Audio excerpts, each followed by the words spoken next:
welcome everyone.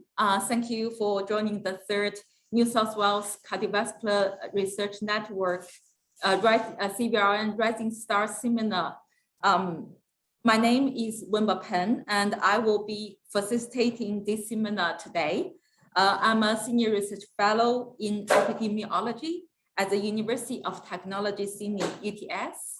The topic of today's seminar is heart disease at the start and end of life. First of all, I would like to acknowledge the Gadigal people of the Eora Nation, upon whose ancestral lands University of Technology Sydney stands. I pay my respect to the elder, both past and present, acknowledging them as the traditional custodians of knowledge for this land. So let's go through this seminar quickly. The two speakers today are Dr. Julee McDonagh from the University of Newcastle and Associate Professor Kavitha Muthiah from Ventricular Cardiovascular Research Institute. Each speaker will have 15 minutes for their presentation, followed by 10 minutes for Q&A. For questions, you can either type the questions in the chat function of Zoom, or you can using the raising hand button in Zoom after the presentation. Also, please note, today's seminar is being recorded. Now let's welcome our first speaker, Dr. Julee McDonagh. Her presentation title is Frailty Assessment in Patients with Heart Failure. So I will now stop sharing. All yours now, Julee. Thank you very much, Wenbo, for the introduction.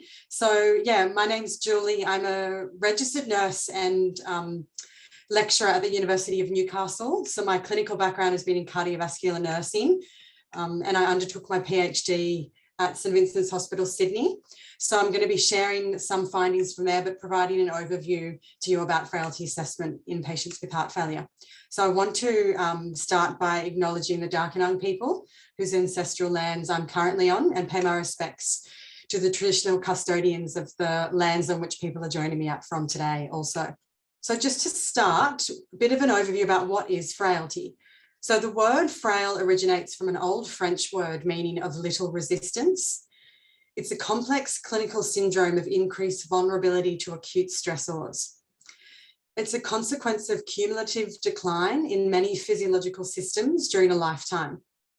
So we don't know exactly what causes frailty, but it's thought to be driven by altered stress response systems and age-related molecular changes. So the image I've included on the slide here is the cycle of frailty. So it's a combination of factors that likely contribute to the progression of frailty. So frailty essentially causes the degenerative processes that occur in aging to be accelerated. It's a pre-disability state that is potentially reversible and has been labelled the most problematic expression of population aging. However, to date, there is no universally accepted definition or assessment method for frailty.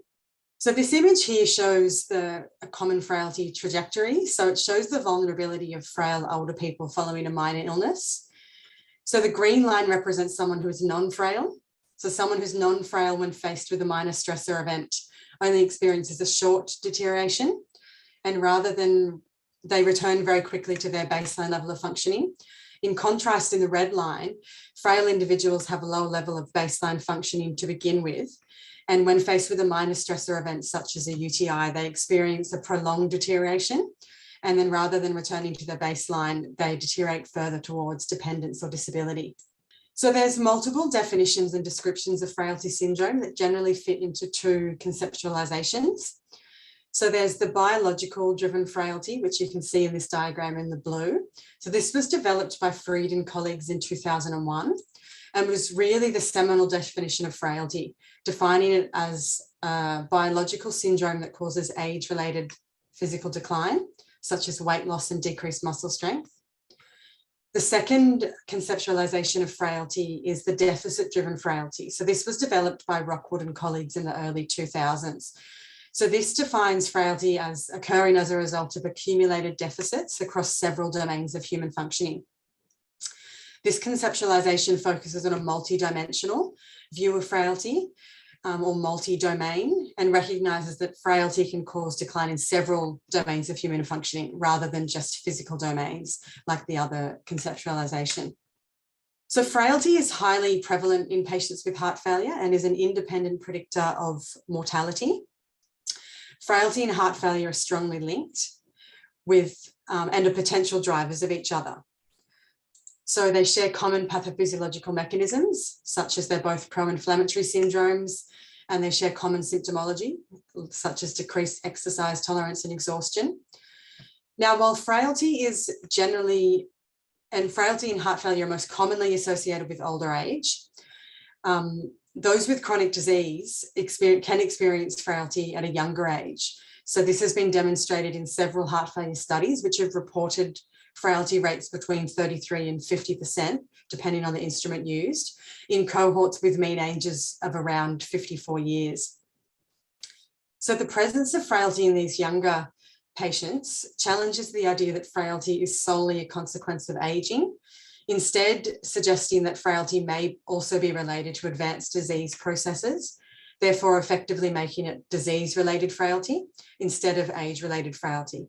So this then opens up the potential for frailty to be reversed with the insertion of a ventricular assist device or following heart transplant, if it is indeed heart failure-related frailty. There is a lack of consensus on the best instrument to use in a heart failure context, making the comparison of outcomes between studies difficult.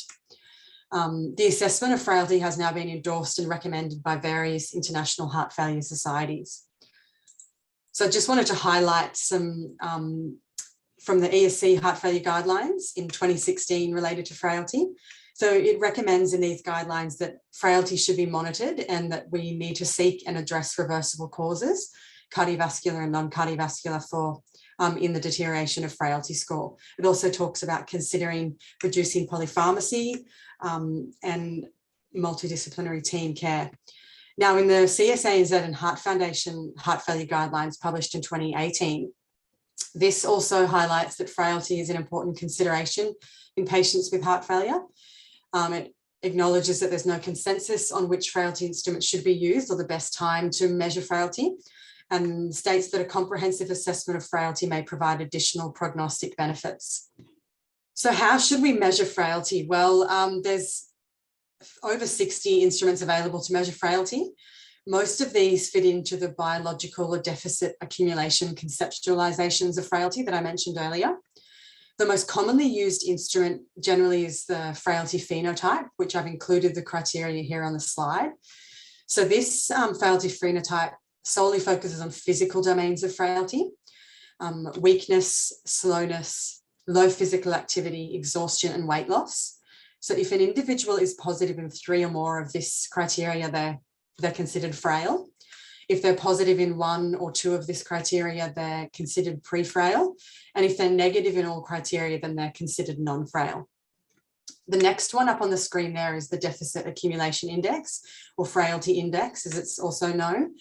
This is a ratio of deficits. So the number of deficits that can be assessed is not fixed and can be altered to suit a certain population. Ideally, more than 30 deficits should be assessed. The more deficits a person has, the higher degree of frailty. So the good thing about this index is that it can be ascertained from the medical records from routinely collected data. So it may be suitable for assessing frailty in large cohorts. So I've included the comprehensive geriatric assessment up there, or the CGA. This can be used to determine frailty, but it's most commonly used in the geriatric setting and requires specialist training, and it takes a significant amount of time to undertake the assessment also. The SHARE-FI is a validated tool for use in primary care. It's a modified frailty phenotype, essentially. It's easy to use and quick, and it also replaces the weight loss criteria from the frailty phenotype with a question related to appetite, so it may be more appropriate for heart failure. The bottom one there is the Frail scale. This is a brief screening instrument with 5 domains, but it also includes a domain related to the number of illnesses a person has. So it doesn't just focus on physical domains. So there's been a large amount of research about the impact of frailty in patients with heart failure, but information about the assessment instruments used was lacking. So as part of my doctoral studies, I undertook a systematic review to ascertain how frailty was being assessed in heart failure. So again, the frailty phenotype was identified as the most commonly used instrument in heart failure research, but there's no robust evidence to suggest if this is the most clinically relevant or appropriate instrument for this population. For example, assessing weight loss in a heart failure population, potentially inappropriate due to the frequent fluctuations in weight that these patients experience. So I just wanted to highlight you some results about a recent paper that's hot off the presses in heart-lung circulation, also using data from my PhD study undertaken at St Vincent's Hospital. It's really about clinician estimates of frailty and how well can clinicians estimate frailty in clinical practice.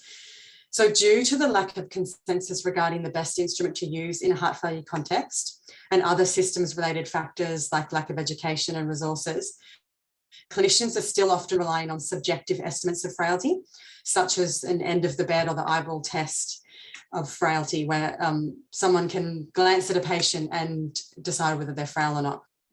However, the association between these two, between the estimates of frailty and formally assessed frailty using an instrument in heart failure, is largely unknown. So undertook this study.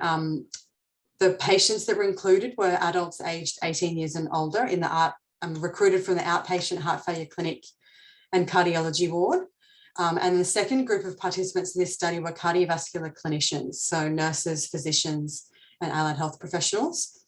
So the clinicians were asked to rate the patient's frailty status as either frail, pre-frail, or non-frail, which was then compared to a formal frailty assessment. So the clinicians were blinded to the formal frailty assessment results of that patient. The association between the two assessments were examined using a weighted kappa statistic and a Spearman's correlation coefficient. So a total of 75 patients and 39 clinicians were recruited, and we were able to produce 194 paired frailty assessments. So the mean age was 53. The patients were mostly male, and 3/4 were formally assessed as frail or pre-frail in this cohort, despite that younger mean age. The majority of the clinicians were aged between 26 and 45 years and were female. Registered nurses comprised the largest group of clinicians, and majority of the clinicians that provided estimates had between 6 to 10 years of clinical experience. So the clinician estimates were pulled together and also stratified by professional group for these analyses. So the correlation between clinician estimated frailty and formal frailty was only fair. Nurse estimated frailty was the least correlated to the formal frailty assessment, with the strongest correlation found between allied health estimated frailty and formal frailty. Also, agreement between the clinician estimates of frailty and the formalised frailty was still only fair, and was the strongest again between allied health and formal frailty, but this was still only moderate. So it really led us to conclude that subjective estimates of frailty are not a reliable replacement for assessment using a formal frailty instrument, underscoring the need for assessment using a valid and reliable instrument. I just wanted to highlight some information about frailty in a heart transplant context to point you in some research that's been undertaken. So the research I'm including up here, the first part of it was all undertaken also by some researchers at St Vincent's Hospital. So they found that frailty is an independent predictor of mortality in heart transplant eligible patients. And frail patients have a lower survival and significantly longer ICU stay and hospital stay after a ventricular assist device and heart transplant. So it's been highlighted that using prehabilitation to improve frailty before these procedures would hopefully improve post-surgical outcomes as well. So frailty was an independent predictor of mortality and worse surgical outcomes. In patients who survived post-VAD or heart transplant, frailty was actually partially or fully reversible post-heart transplant or VAD insertion. But as yet, there is no simple way of distinguishing between reversible and non-reversible frailty. And in a consensus paper that I've included up here, the details from the American Society of Transplant, Thoracic and Critical Care Community of Practice, that a modified version of the frailty phenotype was suggested as the appropriate instrument to use in this heart transplant context. But how should we define frailty and heart failure? So there is still ongoing debate about how to define and diagnose frailty. Therefore, an instrument that's universally accepted for measuring frailty and heart failure is still required. So the inclusion of multiple domains of frailty, not just physical domains, may be more appropriate for heart failure. As mentioned, the results from JAR's study showed that adding cognitive domains to a frailty assessment increased the predictive ability of a frailty assessment. Julie, sorry for interruption. There are only 1 minute left. Okay, thank you. There was also a study by Tester et al. That compared multi-domain and physical frailty scores in a cohort of adults 65 years and over.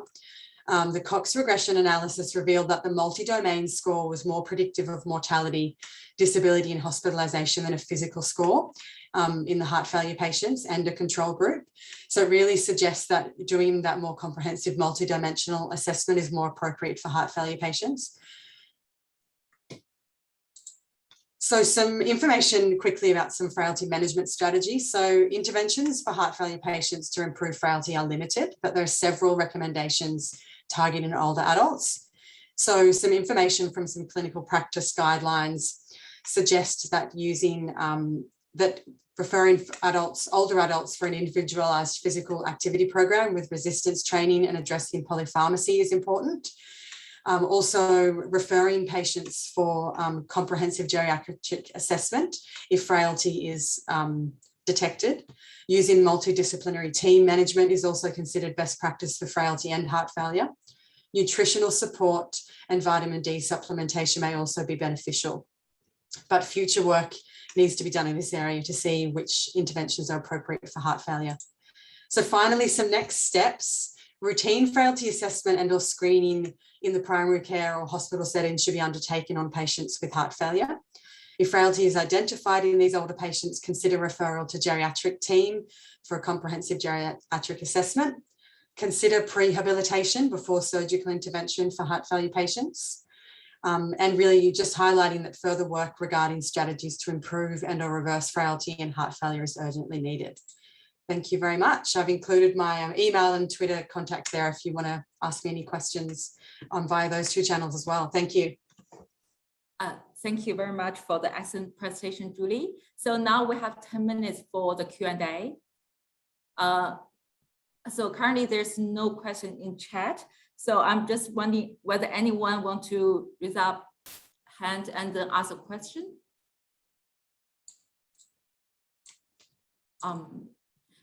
So Julie probably, oh, good. So actually, Julie, I have a question for you. So in the study you have mentioned, the islet health predicted for frailty risk is quite different. I mean, the statistical number is quite significant.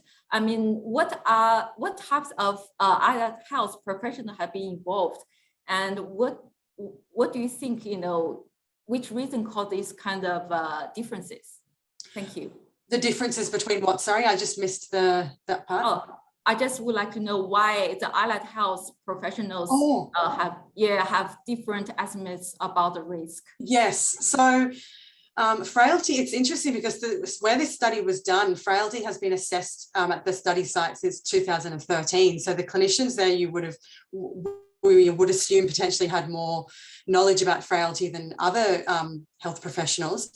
But the only thing that we think can explain the allied health professionals being able to, potentially estimate frailty a bit better is that they often are involved in undertaking frailty assessments. So potentially their knowledge of frailty is better than some other health professionals. So nurses and doctors occasionally at this study site may be involved in frailty assessments, but it's really undertaken by occupational therapists and maybe physiotherapists, which were the main allied health professionals that undertook the assessment. So that could be the reason why. But yeah, it was quite interesting that even people that potentially know more about frailty than others, and even in that study, patients that were NYHA class 3 and 4, which you would also assume may be potentially more easily identifiable as frail, when comparing the assessments between the estimated and formal, it was also poorly estimated there too. So even people that, you would assume look it really shows that we can't really identify frailty at all just by looking at somebody. It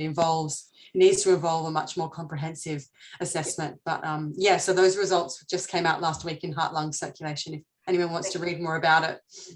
Thank you so much. Actually, there are two questions from the chat. The first one, what's the role of the EP and or physio in prehab and rehab for this population? Yeah, it's a great question. And certainly, I think it's really where the research is heading in this area. I know that there's a lot of work going on. I'm also part of the ANZ Sarcopenia and Frailty Society, and there's a lot of exercise physiologists and physios and nutritionists that are involved in that society. So they're will definitely play a huge part in this. So it's going to be a big multidisciplinary team effort to try and get in a prehabilitation program or a rehab for this population, definitely. So yeah, I think that using exercise physiologists and physios to put in place the physical resistance training programs, which obviously needs to be carefully considered in people with heart failure that have bad, particularly exercise tolerance could be decreased, and not shortness of breath, those kind of things. So yeah, really it is a co-designed process with lots of different multidisciplinary team members. But yeah, they'll definitely play a large part in the exercise side of things for sure. Yeah, thank you. Hayley, you have raised your hands. Yeah, thanks, Julie, for that really interesting presentation. Similar to the previous question, I'm just wondering about how you see the role of pharmacists in measuring frailty, in particular through the provision of medication review services that we conduct in the community. Yeah, that's another great question. And I think so many different professionals are needed to try and tackle frailty in this population. But yeah, so some of those recommendations, it's all the way through from the Asia Pacific Clinical Frailty Guidelines consensus that came out a few years ago. Reducing polypharmacy was such a large part. And I actually presented parts of this talk to at CSANZ with a room full of cardiologists, and then someone else was doing a talk about new novel cardiology medications. So it was a little bit controversial, I think, but yeah, it's a really important part that there need to be assessing, and pharmacists doing those reviews would be a really important part to try and have a look about medications that potentially could be reduced from people to stop that medication that people are on for a long time and we sort of don't know why they're on it anymore. So yeah, definitely that's all a part of it as well. And we need to be able to see how that can be done in heart failure patients. We only have 3 minutes left. Let's go to the next question. So what's the time required to conduct a formal frailty assessment? Is duration a barrier that prevents wider uptake from clinicians? Yes, it certainly does. And some of them, they can be, so the quick sort of screening items can be done in a couple of minutes, or some of the shorter ones over the phone. The deficit accumulation index can be solely done with all pre-collected data from the hospital records. But as far as a clinical assessment, a frailty phenotype probably takes about at least 10 minutes. It involves a hand grip strength measurement and a 5-meter walk speed test.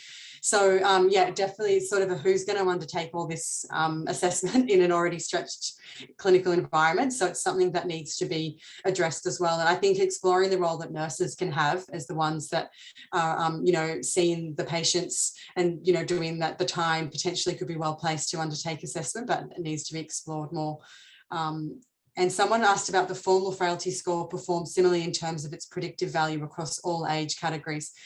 So we didn't specifically look at that, the predictive abilities of either the clinician estimates and the formal frailty. We didn't compare those in that paper, but yeah, that's an interesting point. But it's certainly in this, the study that is published, the mean age was only 54. So a lot of the people didn't really potentially, they didn't fit into that stereotypical that we would assume that people that are frail are, only those of older age. Now let's welcome our next speaker, Associate Professor Kavitha Muthiah. Her presentation title is Left Ventricular Assist Devices, a Panacea for Advanced Heart Failure.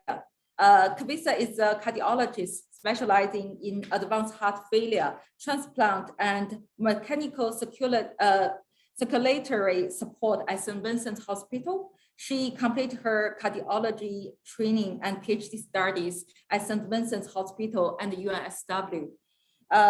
Kavitha serves as a adjunct associate professor with USW and is clinical faculty at the Vexer Chang Cardiac Research Institute. Her research aims to improve outcomes in patients with advanced heart failure, supported with mechanical assist devices. She is also a recipient of multiple research grants and awards, including the prestigious International Society of Heart and Lung Transplant Award in Translational Research, being the first recipient from Australia and the first female recipient. Welcome, Kavitha. So I will stop sharing and it's all yours. Thanks for the introduction.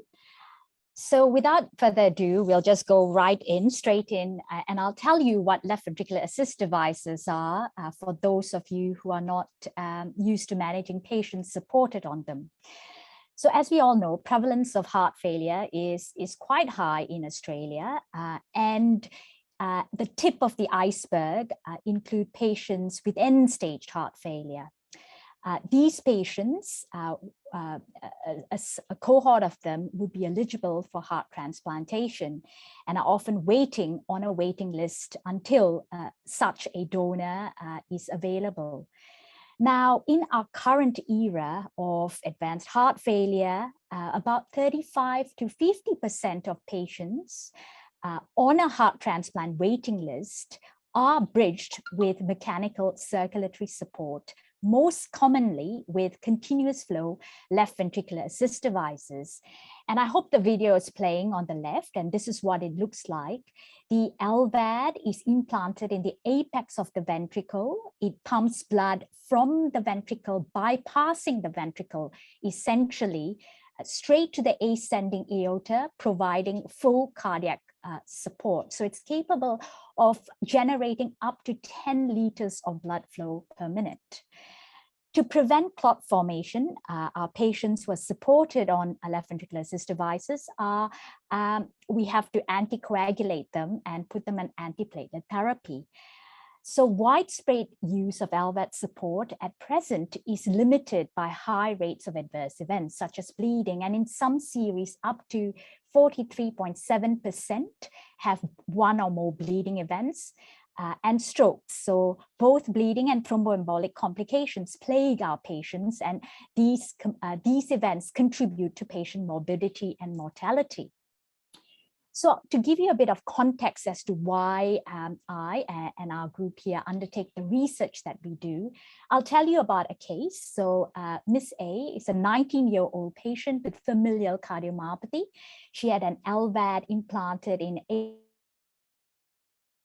April 2020. She presented in cardiogenic shock. She had a prolonged hospital admission with lots of events occurring, and finally she was discharged from hospital. A few months post-discharge, she presented with significant menorrhagia. She found this debilitating, so very heavy menstrual bleeds. So we omitted the aspirin for about a week, and we then gradually reintroduced it.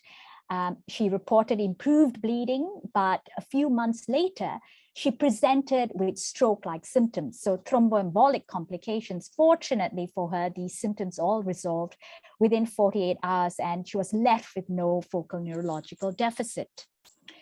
So as you can see, in 2022 or 2021, when this patient presented, we still haven't got the balance right. These patients present with both bleeding and thromboembolic complications. So GI bleeding, epistaxis, intracranial hemorrhage. Intracranial hemorrhages are normally a terminal event for these patients. Embolic strokes, ischemic strokes, and pump thrombus. So really what we aim to do is to have a situation where we have no or minimal hemocompatibility related adverse events. And that's the goal for some of the work that we have been undertaking. So I'll tell you a little bit about the study that we did, and this actually formed a chapter of my PhD, and it's been published a few years ago now. So what we did is we aimed to longitudinally characterize the hemostatic milieu in patients who were supported with left ventricular assist devices.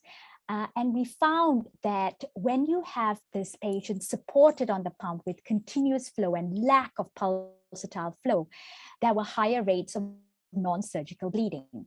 So we profiled a whole barrage of hemostatic markers. These included markers of platelet activation and platelet dysfunction, some novel markers such as soluble glycoprotein 6. And we found, firstly, that you can see on the scatter plot on the right, that these changes were dynamic. So these markers changed over time. And given that we've shown this, it perhaps makes then more sense to tailor antiplatelet and anticoagulation, as the hemostatic milieu is in fact dynamic. We found that one of the novel markers, soluble glycoprotein 6, in fact, the pre-implant levels did predict bleeding events. In this series, 50% of patients had bleeding events, and gastrointestinal bleeding predominated.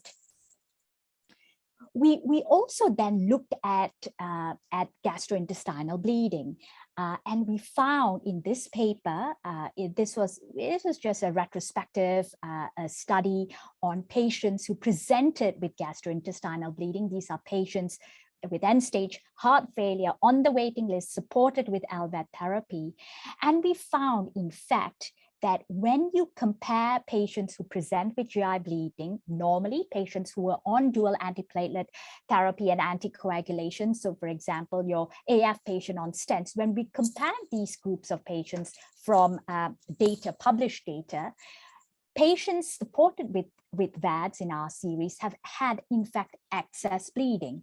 And we found that this was mainly driven, in addition, by arteriovenous malformation. So the rates of AVM formation in patients supported with LVADs is, in fact, higher than you see in the general population, and certainly higher than those patients who were on dual antiplatelets at the time and warfarin from other series. We then looked to see why that was the case. So when we looked at patients, so when you have continuous flow and lack of pulsatile flow, the physiology is almost akin to those patients with aortic stenosis. So some of you may be familiar with the Hades syndrome, whereby you have reduced pulsatility or low a reduced pulse pressure in aortic stenosis. This causes or is related to increased AVN formation in patients with aortic stenosis. And it relates to shearing of the high molecular weight, von Willebrand factor, causing acquired von Willebrand syndrome. And similar to that, that's what we found in patients with LVAD. And this has, by no means were we the first to demonstrate this. This had been already published by others. But what we did find, though, was we were essentially, I would say, the first to show that in patients who had preserved pulsatility, so even though you have a VAD, so when the VAD is implanted, normally the aortic valve is closed. So really all their support is coming from the VAD. But as the heart remodels, you get some enhanced contractility, and this pushes the aortic valve open. And in those patients who had either an intermittently open aortic valve or an open aortic valve where there was a degree of pulsatility, these patients, in fact, had fewer bleeding events. So this was quite exciting at the time. We also, when we profiled those patients in terms of their the development of acquired von Willebrand syndrome, we found that in patients who had preserved pulsatility, either with this open or intermittently opened aortic valve, they had a better von Willebrand collagen binding activity to antigen ratio. So is there a signal there? We felt that, hey, with restoring an element of pulsatility, perhaps we might be able to mitigate these problems with gastrointestinal bleeding. So in 2017, they developed a new pump, which is now the mainstay of VAD patients. And in fact, it's the only pump now available in Australia for patients who require an LVAD. That's the HeartMate 3 pump. And built into this pump algorithm was an intermittent speed reduction within this continuous flow design to promote aortic valve opening. But sadly, the bleeding rates were still high. And one of the thoughts was that, you ramp the speed up and down, and that then creates more shear within the system, and it mitigates the benefits of the pulsatile flow because you are creating this somewhat in an artificial manner. Now, I won't bore you with this slide, but essentially this is to highlight all the mechanisms involved in the development of primarily gastrointestinal bleeding. And I've already alluded to the acquired von Willebrand syndrome, where with the high shear rates, you get conformational change in the von Willebrand factor multimer. This induces proteolytic cleavage by Adams TS13, giving rise to bleeding. The loss of pulsatility in itself leads to microvascular hyperperfusion, vascular dilatation, and then leads to the development of angiodysplasia. But what we were then interested in is to see whether there were other additional factors that was driving angiodysplasia in these patients where you have got lack of pulsatile flow. Is there a rise in angiogenic markers? And this led to my current interest is focused on vascular remodeling. We went on to profiling some of these markers of angiogenesis. So very briefly, angiopotens are a family of molecules that promote angiogenesis. And some of the studies have shown that in mice, for example, mice that overexpress angiopoietin 2 develop dilated, redundant, tortuous capillaries in their alimentary tract. And an increased expression of angiopoietin 2:1 ratio was in fact associated with vascular AVMs. Now, soluble thrombomodulin is a mark of endothelial dysfunction and can be released in response to shear. And so what we did was we profiled these markers of angiogenesis in a longitudinal manner. So we prospectively studied 21 patients on VAD. We had collected and stored plasma. We performed ELISAs and we performed we measured angiopoietin 1, 2, and soluble thrombomodulin, and we derived the ratio of angiopoietin 2:1 ratios. We documented bleeding events, and the presence of arteriovenous malformations of the GI tract were documented when these patients presented with gastrointestinal bleeding. And what we found was that there was, in fact, a dynamic change in both soluble thrombomodulin, which is a mark of endothelial dysfunction, and the angiopoietin 2:1 ratios following continuous flow LVAD support. Patients with bleeding had significantly higher soluble thrombomodulin levels compared to those who did not bleed. And there was a stronger trend to a higher angiopoietin 2:1 ratios in patients with bleeding versus no bleeding. At the day 180 mark, so 180 days post the VAD implantations, we found that those patients with documented AVNs had significantly high angiopoietin 2:1 ratios. So it was in fact very, very interesting. And when we looked back at these patients and when we looked at those ratios pre-VAD implantation, those differences were not significant. So whatever is happening, these changes in the angiopoietin ratios and these markers of angiogenesis has developed, in fact, post-LVAD implantation. So just taking it a step further, what we, as I alluded to, we really need to finesse the antiplatelet and anticoagulation regimen to prevent these catastrophic adverse events that often cause morbidity and mortality.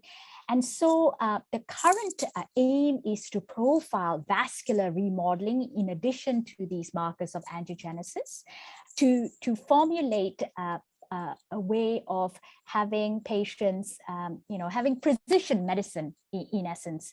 So the current study, which unfortunately, with COVID, we had to pause it for a while, and it hasn't flown as well as I would have hoped to.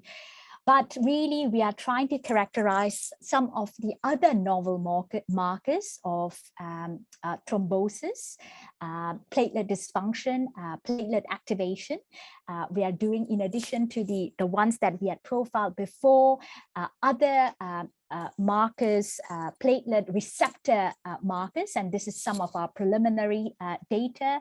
Hopefully within the next year, I'd have more data and more meaningful, correlations. Kavitha, only 1 minute. Okay, yeah. Very, very briefly, this is very exciting for me, at least.